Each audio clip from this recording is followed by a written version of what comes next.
is up, gang? I am here with another knife review.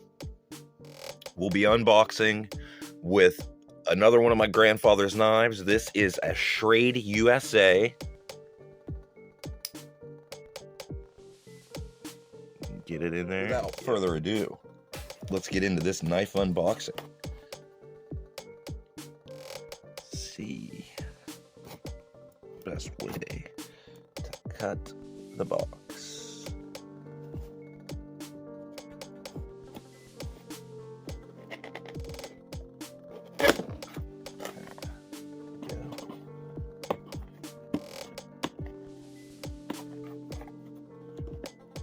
There we go.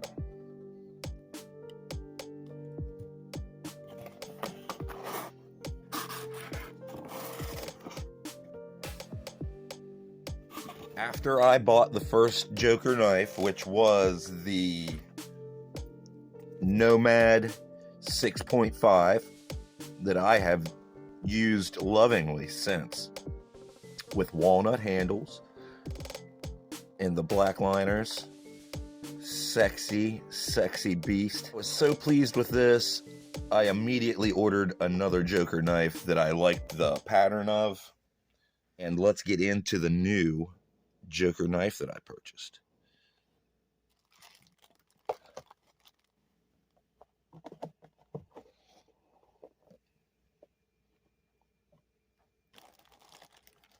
Got some plastic on the outside there. I smell that sweet leather sheath already. As you can see, this one's a little bit smaller than the Nomad was. So let's pull it out here. See what we got hiding. Get the plastic off. And there you have it, gang. This lovely here is the Joker Nessmuck. Nessmuck S. It is made from Sandvik 14C 28N steel. There we go. I went with the walnut handles again.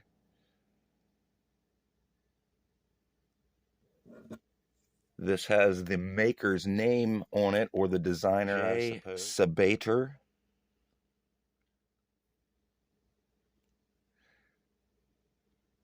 Black liners on the walnut handle.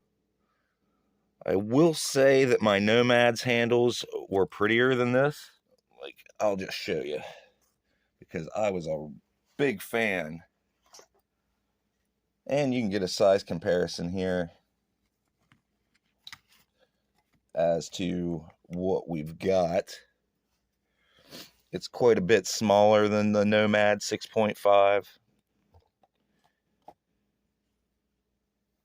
But it's not designed to do the same things the Nomad was. But yeah, I'll show the comparison of the handles. Like, this looks like this wood on the Nomad was pulled from either a burl or like the intersection of branches or something, where there's a lot of curliness in the wood grain, to where this Nessmuck has a bit more of just standard straight grain. I was hoping for more of the burl look. There is some here toward the end of the handle, but you know, wood is an organic material and you can't always get what you want with it. Tail of the tape is our blade is 4.5 inches. The sharpened section of the blade being 4 1/4. The handle is 4 3/8, looks like. And instead of paracord, we've got a piece of leather cordage here that I'm probably going to just pop off here. Speaking of leather, here is the sheath that I am impressed with once again. There is no insert in this one like there is in the Nomad. It does have the drain hole to let water out. And we've got our carry options for this sheath is you could run your belt through this loop and not do anything with this your belt, or you can use this and then snap it, and then you got a dangler sheath. So I really like that. I like a dangler sheath, and honestly I would have liked to have seen a dangler style sheath with the Nomad. I think that would be an excellent choice. But yeah, this is excellent, double stitched again. They used rivets back here instead of the patch of stitching that they used on the Nomad sheath. Black circle there, that's a good thing. That covers that rivet right there and keeps your blade from hitting that rivet as you're pulling it out. This knife also feels excellent in the hand. Very smooth work on the wooden handles. No hot spots, very neutral feeling.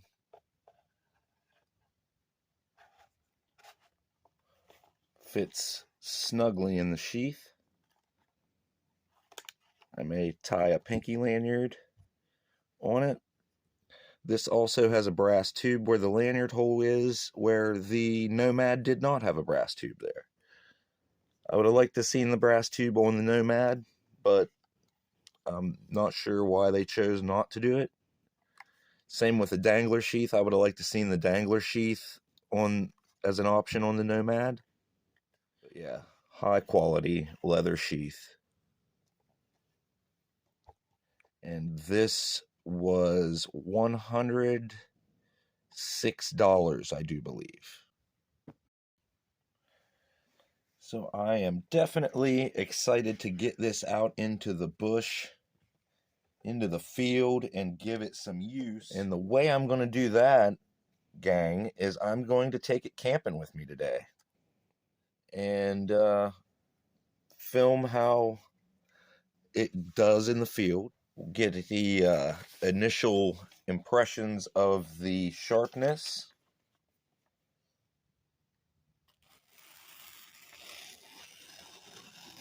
Very, very sharp.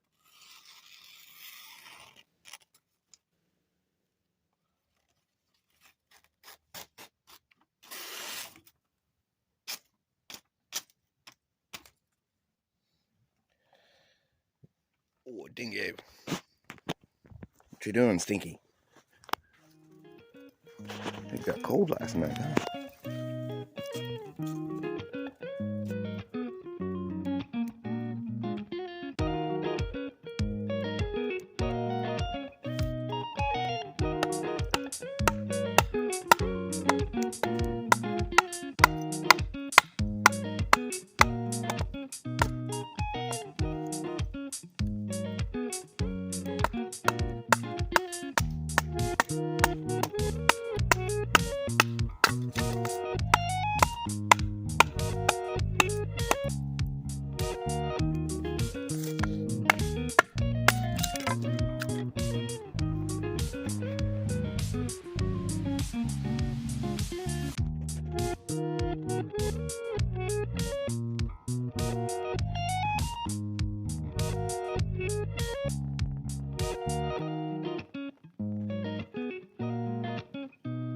Here's our camp.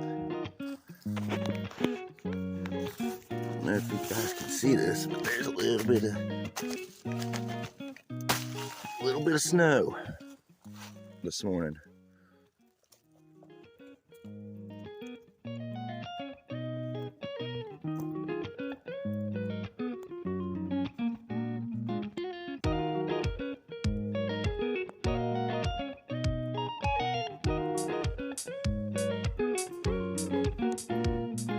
The item that I am putting in the rucksack right now is the Snug Pack poncho liner. The tool I am putting away is the Silky Gomboy folding saw.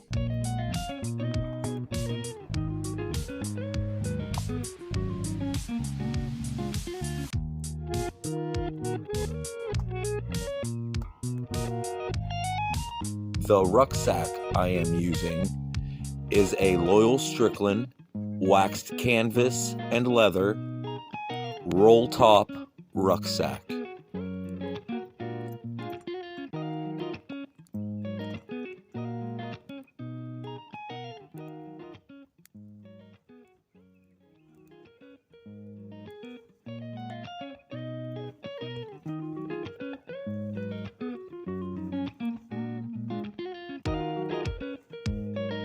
The item I am putting in the rucksack now is the North Face Wasatch 40-degree sleeping bag.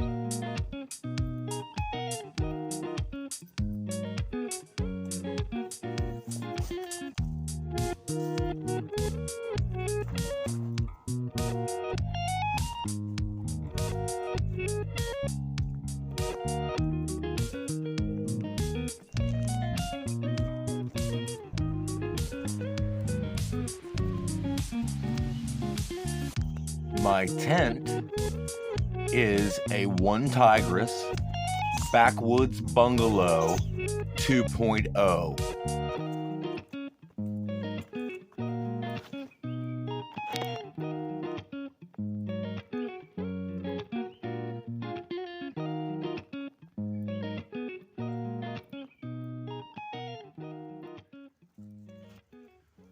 My dog is the world's prettiest Australian cattle dog named Dingo. You doing, Stinky? Come here. You come here.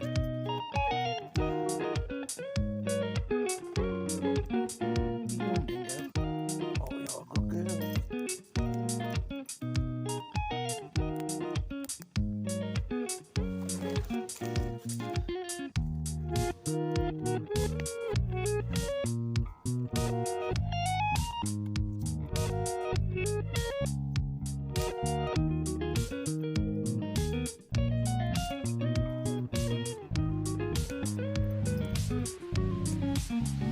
I'm smoking Cause Rocks, Fruity Pebbles flavored Moon Rocks.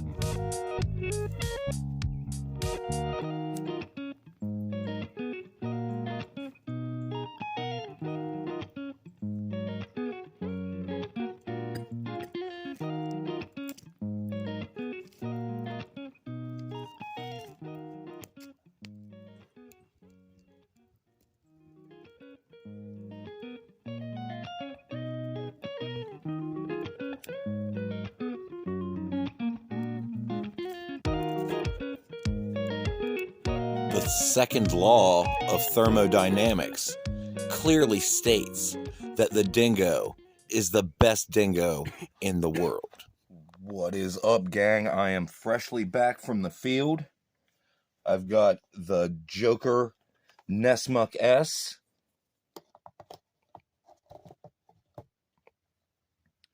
As you can probably see, I used it quite a bit last night at the campsite. Try to get you a view of the tarnish. And most of this is from me beating on it with a stick. And I mean, I thrashed this thing. I have not touched the edge. I want to do an initial sharpness test. Or not an initial sharpness test. This is after a severe beating in the field. Not abuse, but a beating. Nice.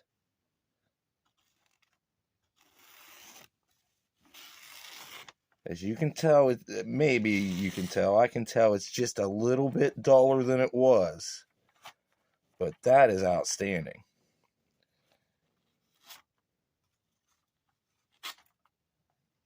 It's still very sharp.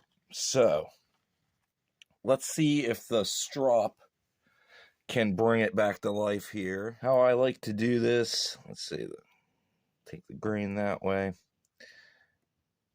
I take it, tilt my edge up until it kind of bites in. So see how it's sliding? It bites there, it's not sliding.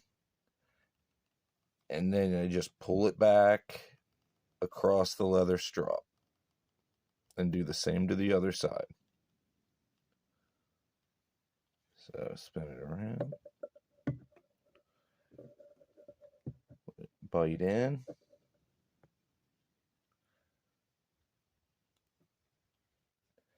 and I will continue to do that a few times here. And sometimes I'll show you the other way I do it. Turn the blade upwards at the angle, and I'll pull back across the edge. But what you got to remember is we're stropping, we are not sharpening, we are not removing material. We are lining up the toothy edge that if you looked through a microscope, the edge of your knife will be toothy.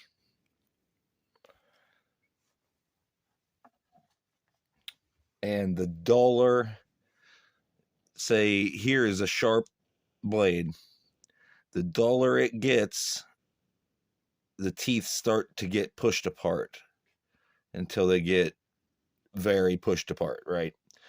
So when you strop it, you're just pulling those teeth back up. You're not removing material. You're not taking your diamond stone and removing steel. You are just touching up the edge. And that's for whenever it's still pretty sharp. When it's as sharp as what I just demonstrated, this should be all you need.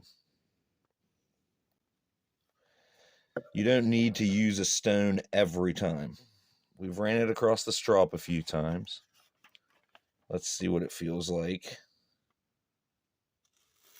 Oh yeah. It's very much sharper already.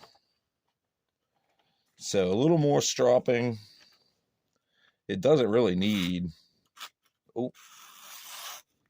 maybe a hang up there, or that was the paper.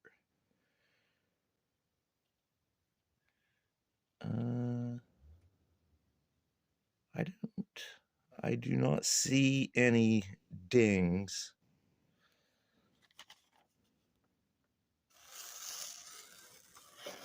Oh yeah, it must have just been how I was holding the paper. Let's see, right here is where it seems to be biting a little bit. So that was right up around in here.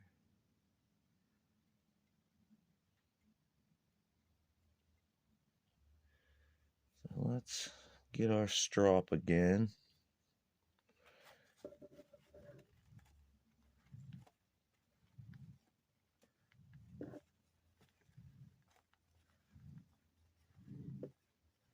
And if you noticed, I did a little bit more, I paid a little more attention to this front portion here.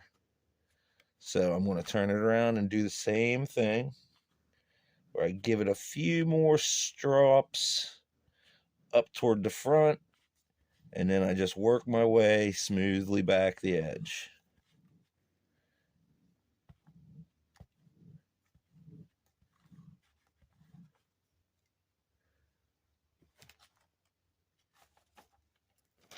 Let's see what we get here.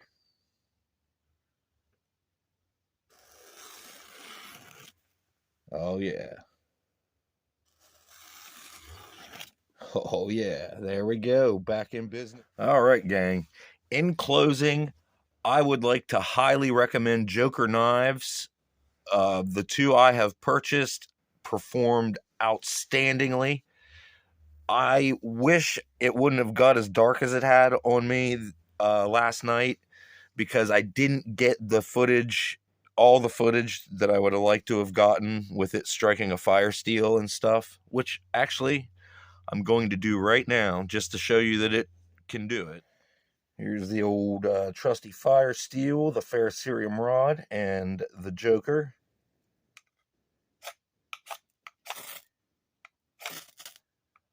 It throws sparks very, very well, very proficient at fire starting tasks. I wanted to demonstrate that it does strike a fire steel very well. Because it did get dark on me, I was not able to get all the footage that I usually get in a knife review proper video. But this wasn't really a proper knife review. It was more of a demonstration of what I do when I go camping and what I do when using my knives and my tools in the field. So I conclude that Joker knives make outstanding equipment. I recommend them highly.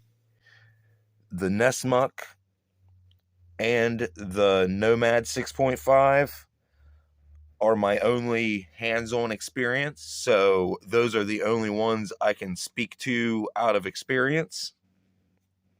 But they performed wonderfully. And then last night it got very cold, very quick on me. And the dingo and I were getting harassed, let's say, by coyotes. They were getting very close to us. So I wanted to get a fire going because at first I wasn't going to build a fire. But I'm glad that I did in order to warm up in the morning and whatnot. But yes, this is a good hard use tool. I used it very hard and I needed it. It wasn't just a knife review. It wasn't just a YouTube video. I needed this tool and it did not let me down. So I can't recommend this particular knife much more than I am right now.